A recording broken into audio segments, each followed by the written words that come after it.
जी अस्सलाम वालेकुम। एम्फोरिया skin care की तरफ से जो प्रोडक्ट आज है हमारे पास ग्लूटा वाइट क्रीम, जहाँ पे आप इंटेंसिव स्किन लाइटनिंग यूज़ करना चाह रहे हैं। ट्रिपल एक्टिविटी है इसकी, डर्माटोलॉजिस्ट रिकमेंडेशंस भी है। 20 ग्राम की ये क्रीम ग्लूटा वाइट। इसके मैं इंग्रेडिएंट मेनली आपको बता दूं और फिर उस हवाले से आपको प्राइस का कंपैरिजन करूंगा।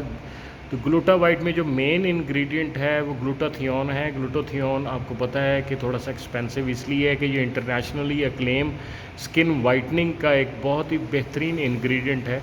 और इंटेंसिव स्किन लाइटनिंग आप बहुत सारे हमारे कस्टमर जानते हैं, जहाँ पे उनको चाहिए होती है तो वो ग्लूटाथियोन की जो इंग्रेडिएंट वाली फॉर्मुलेशन वाली प्रोडक्ट है उनको प्रेफर करते हैं।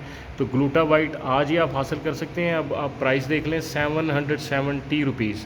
आपने 2-2 हज़ार रुपये वाली क्रीम्स भी ग्लूटाथियोन वाली इस्तेमाल करके देखी हैं, लेकिन एक बार उससे आधी से भी आधी प्राइस को भी यूज़ करके देखिए। 770 रुपीज़ लेबल प्राइस चार्ज हो रही है एम्फोरिया.pk पे। Gluta white cream intensive skin lightening effect के साथ आज ही एम्फोरिया.pk पे लाजमी विज़िट कीजिएगा। बहुत बहुत शुक्रिया।